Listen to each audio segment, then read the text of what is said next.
بسم اللہ الرحمن الرحیم۔ لاکھوں درود پاک حضرت محمد صلی اللہ علیہ وآلہ وسلم اور آپ صلی اللہ علیہ وآلہ وسلم کی آل پر۔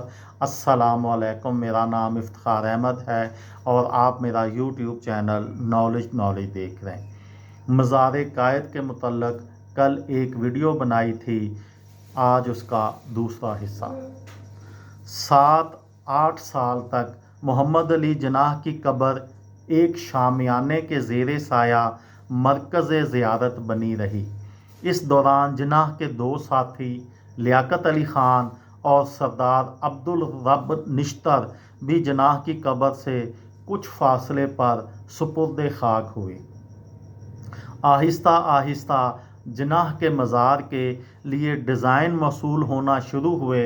ان میں سے ایک ڈیزائن پبلک ورکس ڈپارٹمنٹ کے آرکیٹیکٹ محمد علی مرزا نے، دوسرا علامہ اقبال کے مزار کے آرکیٹیکٹ زین یار جنگ نے اور تیسرا ترکی کے آرکیٹیکٹ وسیع ایجیلی نے تیار کر رکھا تھا، مگر حکومت پاکستان نے یہ تینوں ڈیزائن مسترد کر دیے۔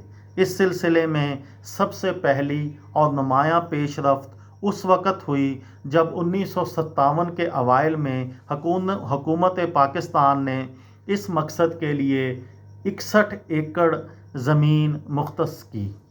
اسی سال کے وسط میں قائد اعظم میموریل کی سینٹرل کمیٹی کے ایما پر انٹرنیشنل یونین آف آرکیٹیکٹس نے جناح کے مزار کی ڈیزائن کے لیے ایک بین الاقوامی مقابلے کا اہتمام کیا۔ اس مقابلے میں 31 دسمبر 1957 تک ڈیزائن قبول کیے گئے۔ اس مقابلے میں 17 ممالک کے 57 نامور آرکیٹیکٹس نے حصہ لیا۔ ان آرکیٹیکٹس کے ڈیزائن کا جائزہ لینے کے لیے ایک بین الاقوامی جیوری بھی قائم کی گئی۔ اس جیوری کے چیئرمین پاکستان کے وزیر اعظم جناب فیروز خان نون تھے، تاہم انہوں نے مصروفیت کی بنا پر اس کی صدارت کے لیے وزیر خزانہ سید امجد علی کو نامزد کیا۔ جیوری کے دیگر ارکان میں دنیا کے بعض معروف ترین آرکیٹیکٹس شامل تھے۔ 8 فروری 1958 کو کراچی میں اس جیوری کے اجلاس شروع ہوئے اور 15 فروری 1958 کو اس جیوری نے اپنے فیصلے کا اعلان کیا۔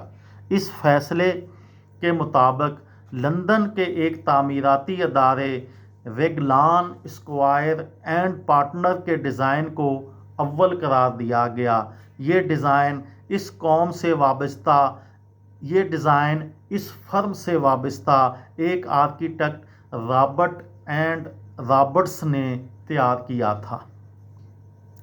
مقابلے کے انعامی رقم 25,000 روپے تھی۔ اسی ادارے کو دی گئی۔ ریگلان اسکوائر اینڈ پارٹنرز کا مجوزہ ڈیزائن جدید فن تعمیر کا شاہکار تھا اور فنی تعمیر کے اسلوب ہائپر بولائڈ میں بنایا گیا تھا، مگر بہت جلد اخبارات میں اس ڈیزائن کے خلاف مراسلات شائع ہونے لگے۔ ان مراسلات میں کہا گیا یہ ڈیزائن اسلامی فن تعمیر سے مطابقت نہیں رکھتا اور جناح کی شخصیت کے شایع نشان نہیں ہے۔ محترمہ فاطمہ جناح نے ان مراسلات کا سختی سے نوٹس لیا اور ریگلان اسکوائر اینڈ پارٹنر کے ڈیزائن کو مسترد کرنے کا اعلان کیا۔ انہوں نے خواہش ظاہر کی کہ جناح کے مزار کا ڈیزائن بمبئی میں مقیم آرکیٹیکٹ یحییٰ قاسم مرچنٹ سے بنوایا جائے، جنہیں محمد علی جناح خود بھی ذاتی طور پر پسند کرتے تھے۔ یہ تھی میری آج کی ویڈیو۔ کسی دوست کو، کسی بھائی کو، کسی بہن کو فائدہ ہو تو مجھے دعاؤں میں یاد رکھیے گا۔